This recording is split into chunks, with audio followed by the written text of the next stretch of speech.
got some motherfucking design on right now.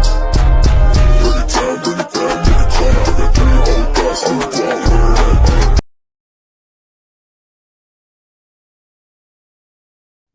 We are on the record in the 13th Judicial District, the District Court of Greenwood, County, Kansas.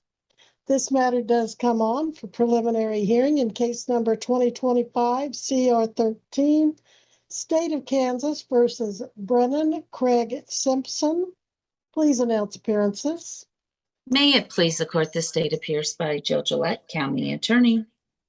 Morning, Ms. Gillette. Good morning, Judge. May it please the court, Mr. Simpson appears in person by video together with Counsel Tyler Garrison. All right, Mr. Garrison, your client is still wishing to exercise his right to preliminary hearing this morning? Yes, ma'am.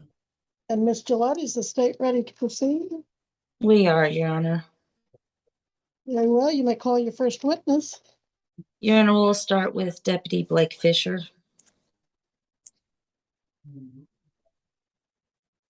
Good morning, Deputy Fisher. If you'd please raise your right hand. Do you solemnly swear the testimony you're about to give shall be the truth, the whole truth, and nothing but the truth, so help you God? I do. Thank you. You may lower your hand, and Ms. Gillette, please proceed.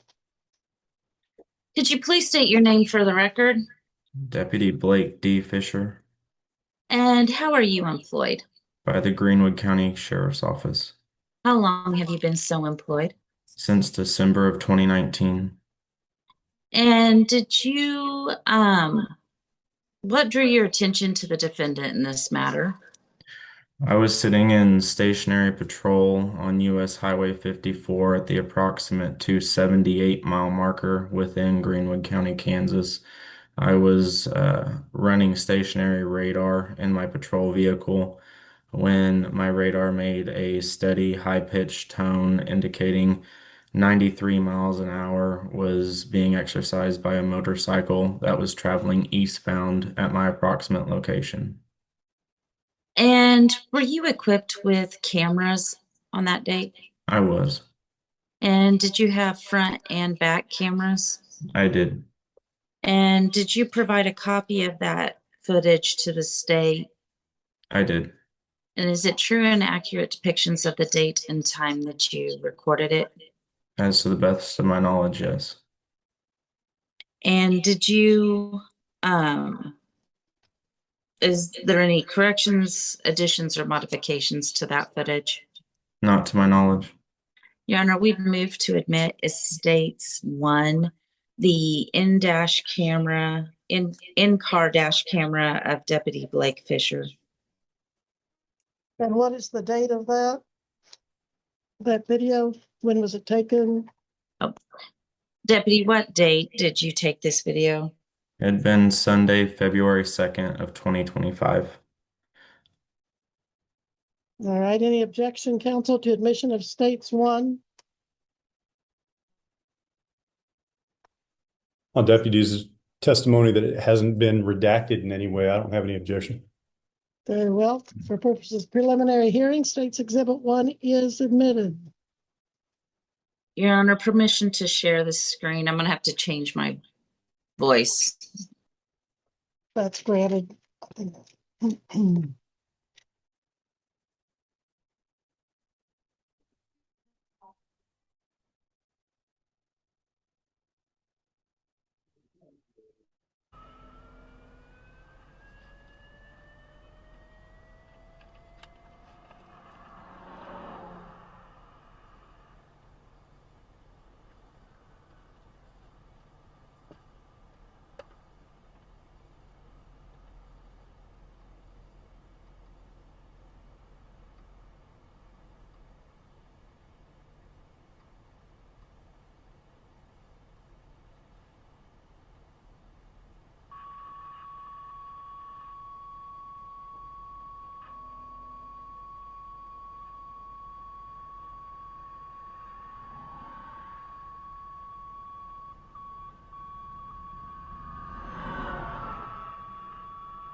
Judge, for the record, we have stopped at 1843 is the mark on the video. It's at 124 on the mark reader of the actual video timestamp, just for the record. Very well. Now, Deputy, did you also have a front-facing dash cam? I did. And on your front-facing dash cam, is it a true and accurate depiction of the time and date that you initiated this case? It is. Are there any modifications, corrections, or changes to that dash cam? Not to my knowledge, no. And would it be a true and accurate depiction of your stop? Yes. Your Honor, I will move to admit as states 2, the front dash cam. So state 1 is back facing, states 2 is front facing, both of dash cams. Yes, Your Honor. Any objection to states 2, Mr. Gerritsen? Judge, subject to it being published and it actually being what Ms. Gillette is referencing it to be, I won't have an objection. Subject to those factors, if states 2 is admitted. Your Honor, permission to publish. Granted.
Charges are 93 and a 65.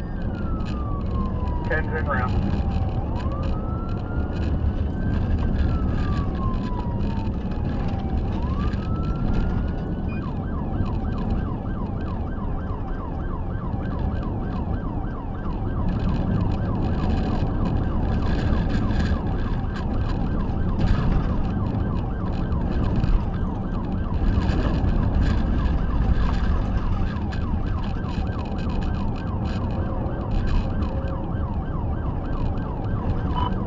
Southbound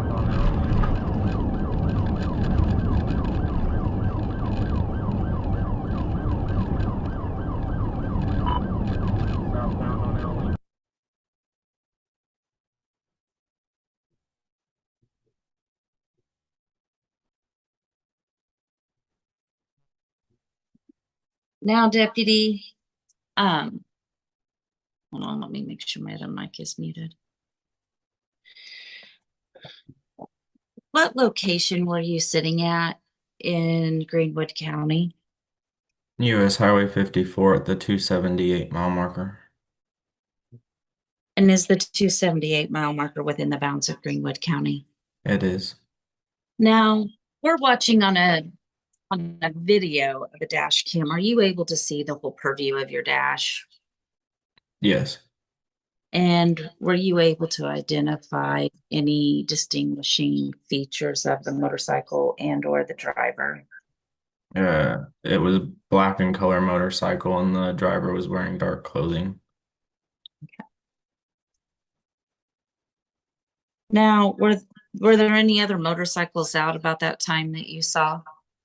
Not at that time, no. And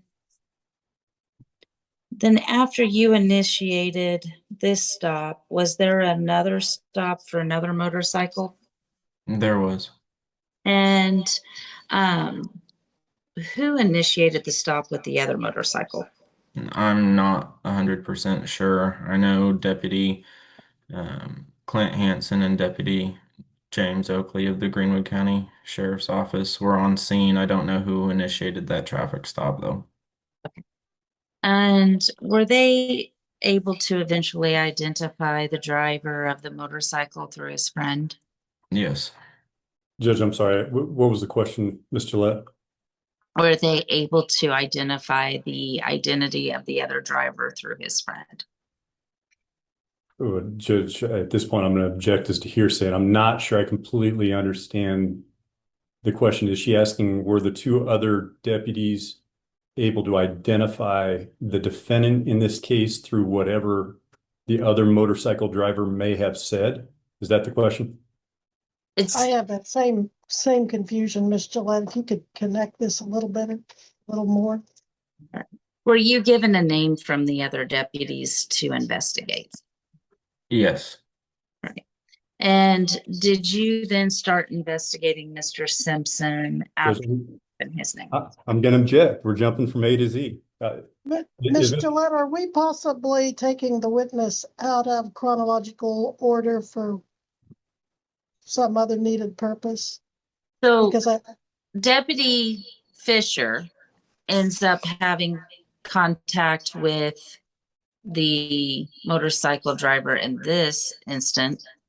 And then Deputy Hansen and Oakley end up having contact with the other one, which we'll also be discussing. So can you kind of connect the two motorcycles a little bit so we can I'm kind of at a loss here as to how they're connected. Well, I can't start with one, jump into another witness, and then jump back to this witness. So in the middle, that Deputy Hansen actually sees the name on the cell phone because he turns and shows him the guy's number and cell phone, and they make phone calls. That's going to be yours. Okay. So which stop happened first, or were they simultaneous, just different deputies? They end up being simultaneous. So while Deputy Fisher is chasing Mr. Garrett, and Mr. Deputy Oakley stops the other motorcycle, and Deputy Hansen arrives and gets the name. And somehow this witness gets, can you kind of set that up a little? I don't think she's trying to mislead you, but I know I'm just trying to figure out where we're going. I haven't had the benefit of reading the police reports like you all have, so I'm just trying to make a connection. What the court doesn't know from the testimony here today is at no time was my client stopped by Deputy Fisher or anybody else from Greenwood or any other law enforcement jurisdiction. So there was no stop in this case. So what Ms. Gillette is attempting to do is reference the stop of another motorcycle that she would like to tie in as at some point being with my client and anything else that that other motorcyclist may have said, which in the absence of him being here to testify today is going to be hearsay. So I apologize. I'm not usually one to object as much as I am, but I see what we're trying to do here. And in the absence of Mr. Wakefield being here to testify today, that information does not come out.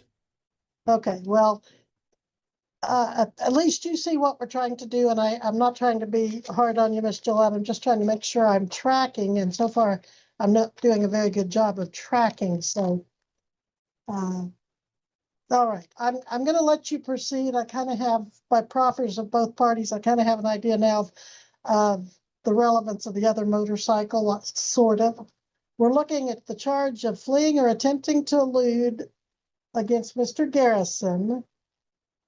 That's the only felony. We have 1, 2, 3, 4 infractions and a misdemeanor. But of course, what we're really trying to do is just find if there's probable cause on count 1, fleeing or attempting to elude against this defendant, not Mr. Garrison, his name's on the screen, against this defendant.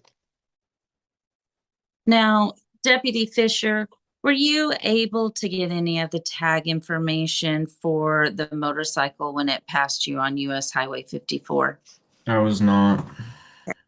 When you went back and checked your video, were you able to get any of the tag information then? I was not. But did you visually see the motorcycle and its design? Yes. When you started investigating the name that was provided to you later, did you attempt to match the motorcycle that the defendant was riding that passed you by, the suspect that passed you by, with the motorcycle of the defendant in this case? Yes. And were they the same model and type? It appeared to be to me, yes. And what type and model was that motorcycle? Judge, I'm gonna object to the question, and I'm gonna object to the answer. Any of the information that he got would have been provided by another driver. That they're somehow suggesting these two were together. They were not together at any time that Deputy Fisher would have seen my client, or that he was involved in the pursuit of my client. And then ultimately, other deputies radio in information from a stopped motorcyclist who they squeeze to say, who have you been riding with as you're coming from Wichita? And that guy actually references a name. That statement is absolutely declaratory. And again, if Mr. Wakefield is not here to provide that information, imputing all of this information to Deputy Fisher to ask if that same type of vehicle is registered to my client is using that hearsay information to get there. I appreciate Ms. Gillette's efforts, but the only way that she's getting there is if we admit testimony from somebody who is apparently not here to testify. Your Honor, Deputy Clinton Hansen ends up being handed the other suspect's phone that has the name and information on it, and he ends up calling those numbers to try to reach Mr. Simpson. And so he ends up actually reading it. It's not verbal. It's actually what he reads and gets off of his phone. Well, something tells me that the flee or attempt to elude must have allegedly occurred before Deputy Fisher saw the motorcycle, because I didn't see any fleeing and eluding on that video, and I haven't heard any questioning to suggest he was fleeing and eluding. Right. We're just trying to establish the identity of the motorcycle right at this time. Okay. So far what I've heard, you've asked Deputy Fisher. Deputy Fisher was sitting there, says he checked him for speeding, pursued him, and Deputy Fisher saw the motorcycle. He could identify the motorcycle. He has done so. Then you asked him if he could identify, was it serial number or something more specific? Add it to the type of motorcycle that this defendant owns. Okay, if you're asking that as to the motorcycle he was pursuing for speeding, and he can testify to it from his eyewitness, then it's admissible. If it's getting into identifying it through something else, right, that may very well be inadmissible hearsay. But so far, what I'm hearing is not inadmissible for this purpose so far. And were you able overrule for now? Were you able to identify that it was the same type of motorcycle that Mr. Simpson owns? So I want to Okay. clarify. I want to Yeah. clarify. I was not able to see the make of the motorcycle, but it appeared to be the same. Yes, Okay. Now, did you ever end up being able to stop this motorcycle?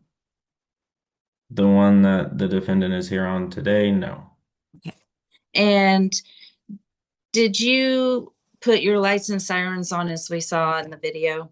I did. And did that motorcycle stop for your lights and sirens? He did not. Did he turn off of the road that you were on? He did. And which direction did he turn? Southbound onto L as in Lincoln Road in Greenwood County, Kansas. Did you pursue him onto L Lincoln Road in Greenwood County? I did.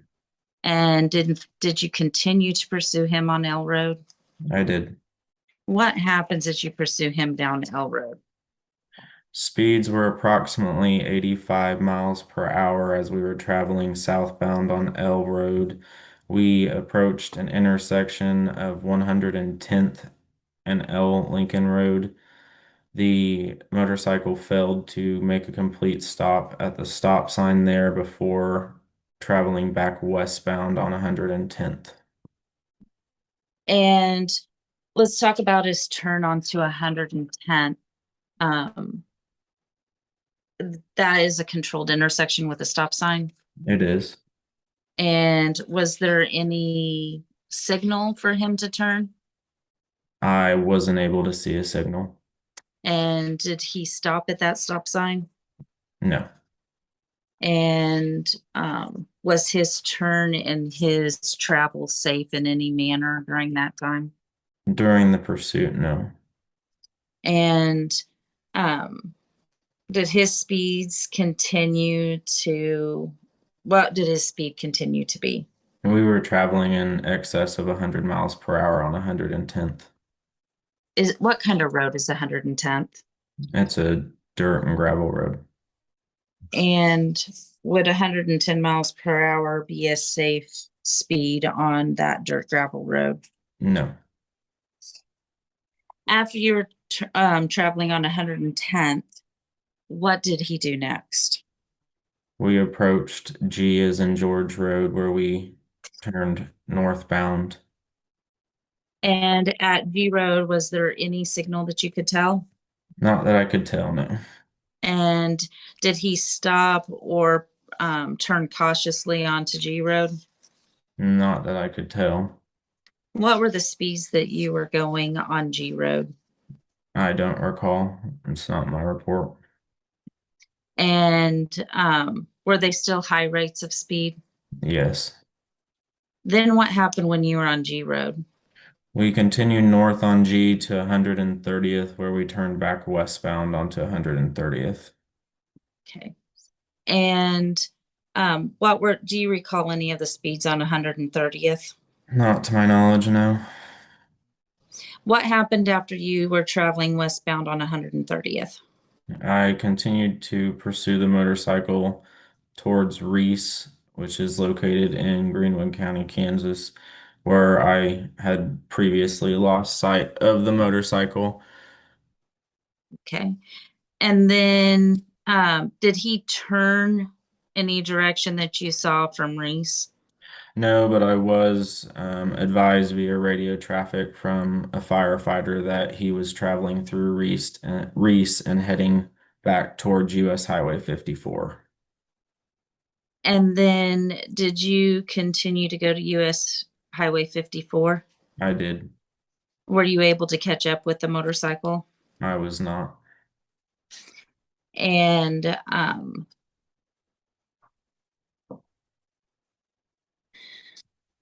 all right, while you were pursuing the black motorcycle, were you notified that other deputies had stopped a different motorcycle?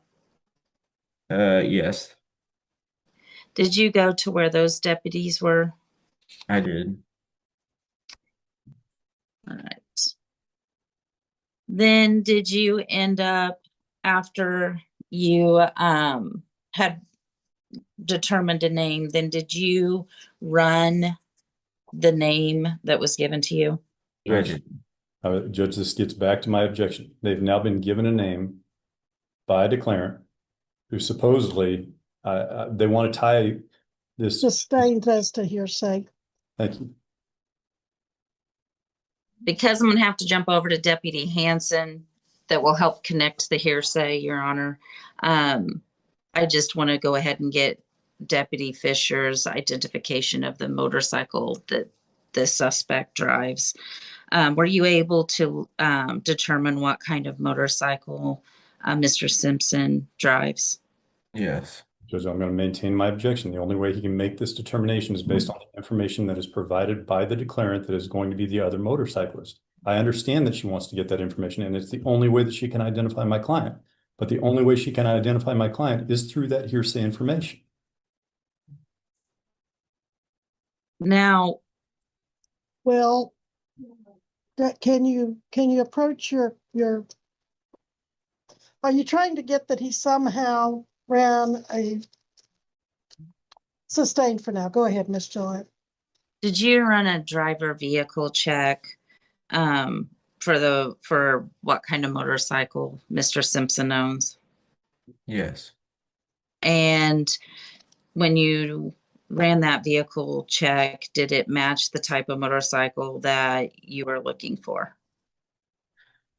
Again, I don't know I did not know the exact make when it went past me. I was not able to observe that, but my return that I got that was a black 2022 Honda Rebel 1100D as in David, C as in Charles, T as in Tom motorcycle. Okay. And does that make and model match the type of cycle that you viewed and that was on your camera? As to my knowledge, yes. All right, I will pass this witness, Your Honor. All right, Mr. Garrettson, cross-examination. Thank you, Judge. Good morning, Deputy.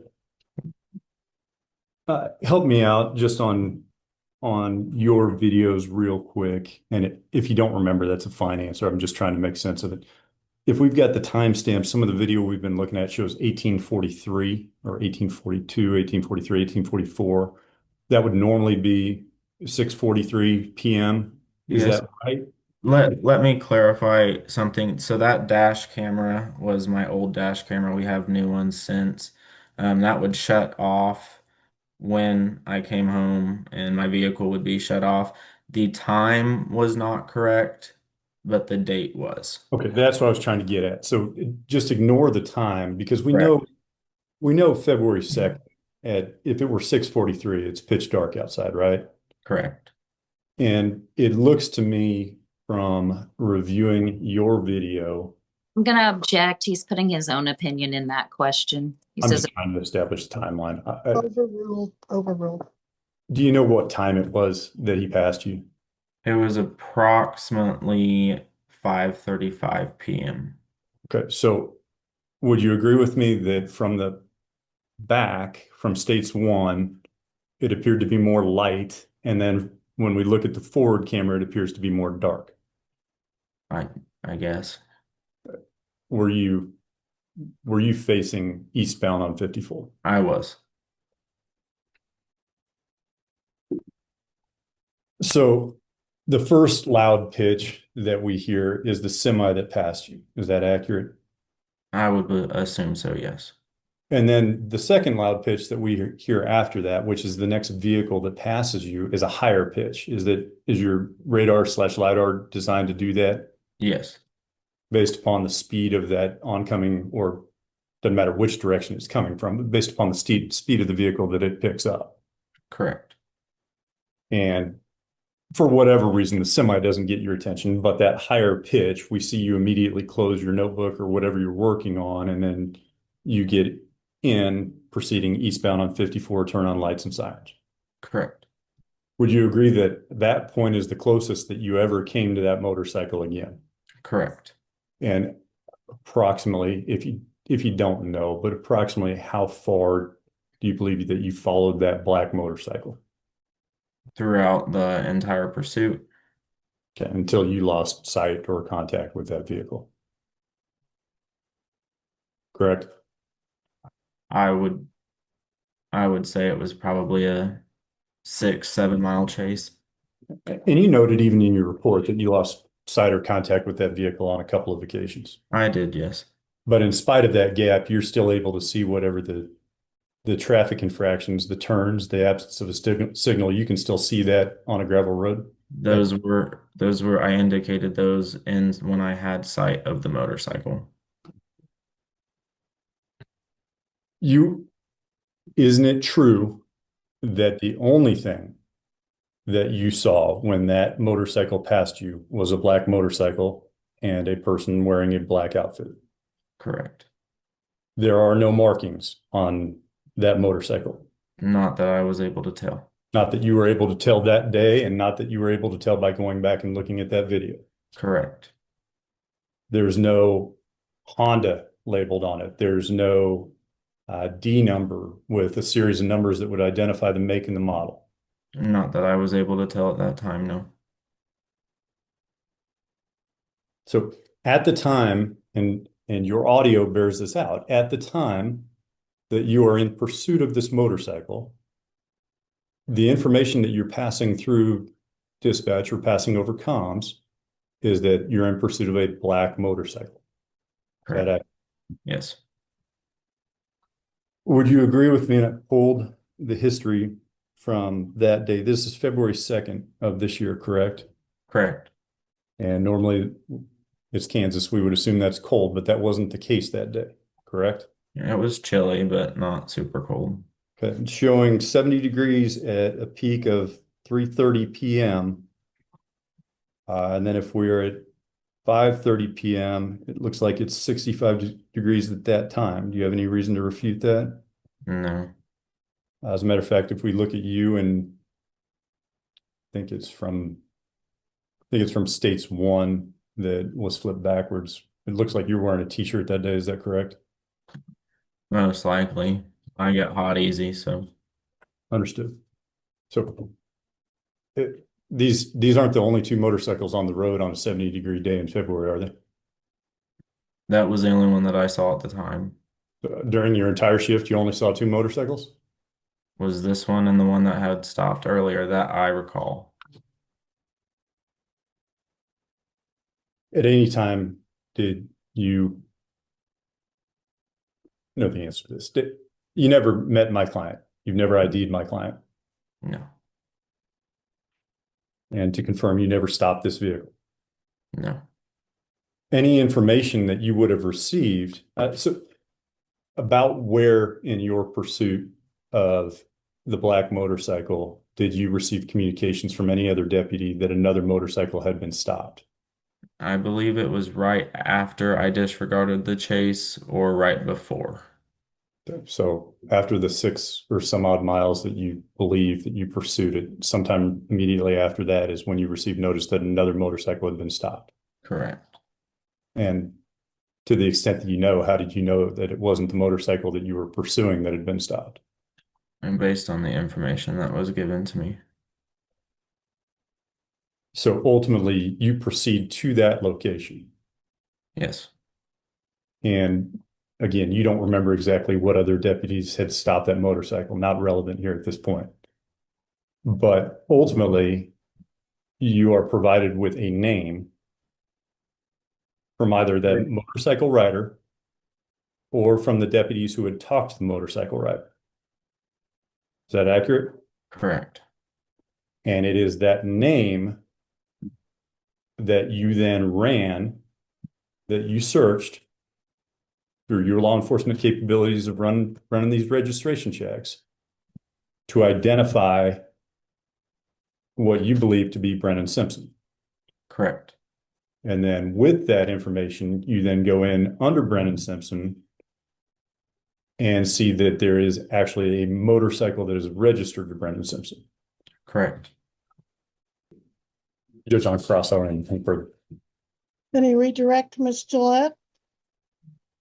Not at this time. We're gonna be calling, well, reserve Deputy Fisher in case we need him again. We'll be calling Deputy Clinton Hanson. Very well. Clinton Hanson. Please raise your right hand. You solemnly swear the testimony you are about to give shall be the truth, the whole truth, and nothing but the truth, so help you God? I do. Very well, please proceed. Now, uh, could you please state your name for the record? My name is Clinton Hanson. And how are you employed? I am a deputy sheriff with the Greenwood County Sheriff's Office How long have you been so employed? since June of 23.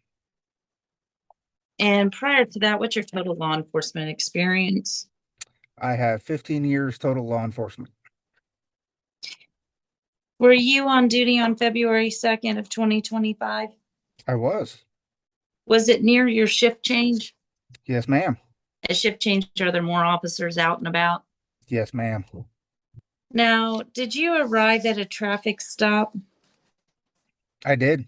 Who was conducting the traffic stop? I don't know who initiated the traffic stop, but I know that deputies Lazar and Oakley were both there. And when you went to that traffic stop, was it in the bounds of Greenwood County? Yes, ma'am. And did you recognize the defendant? I did not actually see the defendant. No, ma'am. Not this defendant. Did you recognize the suspect at the other stop? Oh, yes, ma'am. Was he not wanting to give his name to the officers present?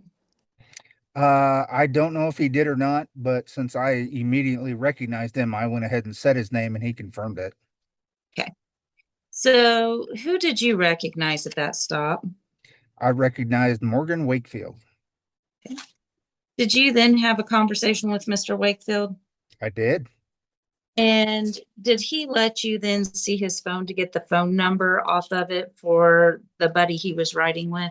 Judge, they're jumping through hearsay here. This is going to be all testimonial. Doesn't matter whether it's written, nonverbal, or verbal. The information that they're going to get, which are out of offering for the truth of the matter asserted, which is Mr. Wakefield said something that implicates my client, is hearsay. Well, before we get there, can you draw a foundation as to how we get to a buddy on the motorcycle? I don't think you explained how there's a connection between Wakefield and a buddy and where Did it went from there. did um did Wakefield end up indicating he was riding with someone? Judge, Yes. hearsay. Specifically asking what a declarant who Yeah, is yeah, not you're right. present Yeah, sustained. Did he end up showing you his phone that had a number and a name on it? Yes, ma'am. And what name did you read on the screen? Objection, hearsay. It's not hearsay if you read it on the screen. Well, I think he can say what he saw. Judge, this is still, and I mean, we can litigate this later in Still motion. an out of, I understand what you're saying, but Judge, what he saw is different than what. we can even do search warrants for phones, and what we read in the phones is evidence the officer sees. It's not testimony. It's not a Are spoken. you It's not. offering it for the truth of any matter asserted, Miss Gillette? We're saying that the deputy read on the phone personally and had in his hands. Well, I'm going to allow it for now. Go ahead, but I'm still not sure. You're making a logical connection between, okay, he comes up on a traffic stop. Does he even know why they've stopped the person and tied into this defendant in this case, how that even ties in? And So do they you, were out riding. What? deputy, do you recall why this individual was stopped? I do not. I do know that during Deputy Fisher's pursuit, as I was somewhat a part of that, while westbound on 54, I encountered another motorcycle that was going eastbound, and I informed other officers behind me. I believe that they stopped that motorcycle for some type of relation to that. I don't know the exact reasons. Um, but I do know that upon my arrival, Morgan had stated that he was riding with a buddy and that he had been I'm just gonna maintain my objection. Sustained. Yeah, what Morgan said is inadmissible hearsay, unless he's available to testify. Then, while you were conversing with Morgan, did he hand you his phone to get a name and phone number? Morgan handed me the phone so I could get a phone number. While the phone was in my hand, I couldn't help but notice, because it was literally in my hand, that Brennan also had a last name. And so I took down both the full name and phone number of Brennan Simpson. Okay, I'm gonna go back. It sounds to me like the telephone is to try to avoid what the other defendant said. It's just another way of saying it. So I am at this point going to overrule the defendant handing the other defendant handing the telephone to this officer. It's clear the state is trying to. When they read it on a cell phone, it is not hearsay. It is admissible. Absolutely is. If I read it on a chalkboard, it's every bit as much hearsay as if I put it Well, on the phone. but I think you're trying to supplant. Okay, to me, it's obvious. What did the defendant say? This guy here with this telephone number was riding with me. In this instance, to me, it looks like it's the same thing. This is what he said. It's Because not otherwise he had no reason for showing it to him. actually physically gave him a phone number and name. But there's no context without the hearsay. Right, there's no foundation without the hearsay, so I do sustain the objection. Did you end up calling the number that was given to you? I did. And whose voicemail is it? The voicemail came back to Brennan Simpson, but I believe it was full, or something to the effect that I couldn't leave a message. And did you keep trying to get a hold of Mr. Simpson through the cell phones? I believe I tried a grand total of 2 or 3 times. And you were getting a Vernon Simpson email. Brennan. Oh, Brennan. Okay.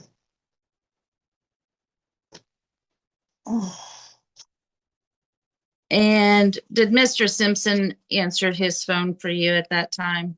He did not.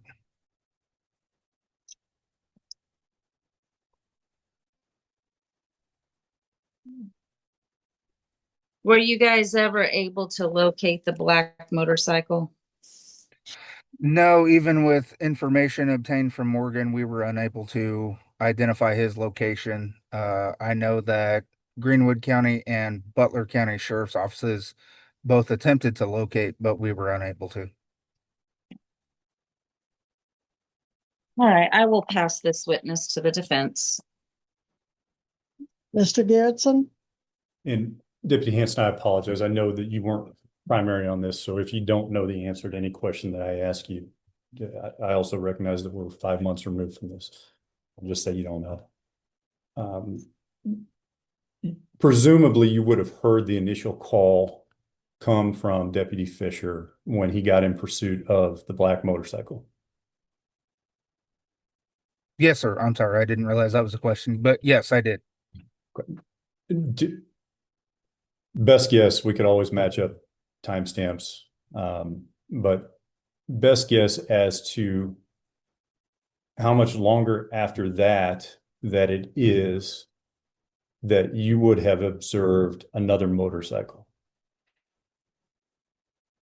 Best guess, roughly, I'm gonna say 7 to 10 minutes travel time from Eureka to the Reese area. And so if I'm doing math right, I was just telling Ms. Gillette, I was down there yesterday, but this is all eastbound traffic, correct? Well, I was going westbound. I was in Eureka when I heard the radio call. Fair enough. But your understanding of Deputy Fisher's initial contact was he was pursuing a black motorcycle eastbound on 54. Yes. And then 7 to 10 minutes later is when you would have observed a separate motorcycle traveling eastbound. Yes. And you radioed that information to officers who would have been behind you, which means closer to this second motorcycle. Yes.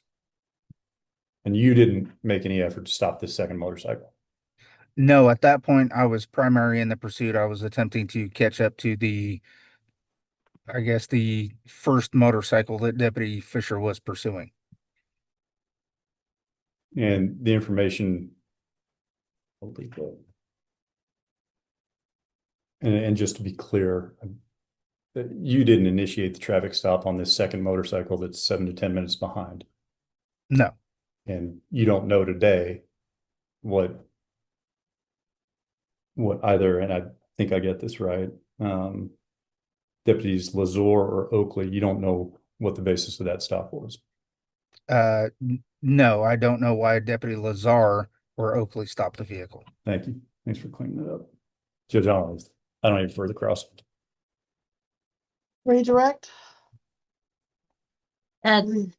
No, Your Honor, we'll be calling Deputy Oakley. All right. Thank you, Deputy Hanson. You're excused. Deputy James Oakley? Or Jim Oakley, as the screen says. Yes, Please raise your right hand. Do you solemnly swear the testimony you're about to give shall be the truth, the whole truth, and nothing but the truth, so help you God? I do. Thank you. Please proceed, Ms. Gillette. A deputy, why was the other motorcycle stopped? When? Why? Why was it? Okay. Deputy Lazar had informed me on the radio that he had. Okay, can we back up and establish that we're talking about the same motorcycles? Just kind of lay a little quick foundation of this witness. Which motorcycle did you end up stopping? It would be not the one the defendant here is riding. Okay. And was it the red motorcycle? Yes, it was. And what was the violation that you stopped it for? Off of Deputy Lazar's word on the radio that it was traveling at a high rate of speed. So you stopped it for speeding? Yes. Okay. And was it in the same vicinity where the chases were going on 54? Yes. And is that within the bounds also of Greenwood County? It is. And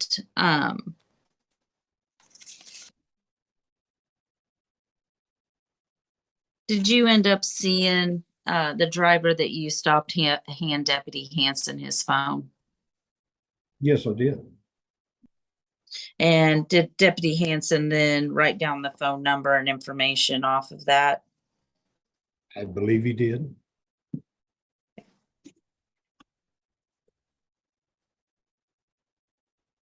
I will pass this witness to the defense, Your Honor. Judge, I don't have any questions for Deputy Oakley.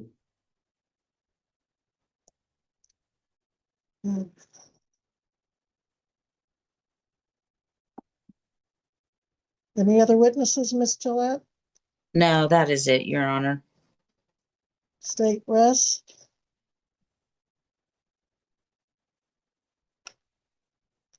Any evidence, Mr. Garrettson? No evidence today, Judge, just argument. All right. Well, from Deputy Fisher's testimony, I don't know that I was viewing the vehicle he was pursuing, that the camera was clear enough for me to pursue everything or see everything as he was seeing it. But then I wouldn't expect to, under the circumstances of the time of night or day, the lighting and so forth. But definitely from his testimony, he was pursuing a fleeing motorist who was apparently attempting to elude, but even doing my best to try to track the sequence backwards of events, I don't see probable cause to show that this defendant was the one driving that motorcycle. Now, There is some reason that the other co-defendant apparently is not available for testimony, and maybe that's because his case is still pending and he has rights not to incriminate and so forth. But I do not find probable cause to send the defendant or bind him over for arraignment at this time. Judge, he was subpoenaed. He just did not show on his subpoena. So Ah, okay. real witness warrant for him. He actually works at a sheriff's office as a correction officer. So his failure here is actually a failure on the part of someone who is sworn as an officer. Is he someone that we could send the sheriff out to get this morning and continue the hearing? Or, well, you've already rested, Miss Gillette, so I am going to have to release the defendant at this time. But sounds like maybe if you get the other guy in here and approach this a little differently, you may or may not make your case. So unfortunately, it got deleted on me early, and I apologize. I didn't get the ending of that hearing. It was a really good hearing, but I feel like we got the gist of it. At the end, the judge said that she was going to release the defendant. She doesn't feel like the state really made their case, but it does sound like she's going to give Jill, the prosecutor, a chance to maybe find that other officer that was subpoenaed to be there that didn't show up, and that's not good. But it sounds like she's going to allow her to go find him, and they might come back on. So if they do come back on, I will definitely record it and upload it for a follow-up video. But yeah, this hearing got a little heated. Jill didn't seem too happy with the objections, but I feel like she was just being sneaky about it. You know, they saw 2 motorcycles, I guess, from hearing of it, but they stopped the one, and they didn't really have enough evidence on the other one. Oh, he has a black motorcycle, and he was wearing black, so it's him. So, yeah, I just feel like they were trying to make a case for the sake of making a case and trying to, hem someone else up. It could have been him, and it could not have been him. We don't know for sure, because there's just not a lot on this guy. It's more on the other guy. So let me know what you think, and I will see if they come back with the other officer. So yeah, I hope you guys have a good day. I hope you enjoyed the video. Please like and subscribe for more.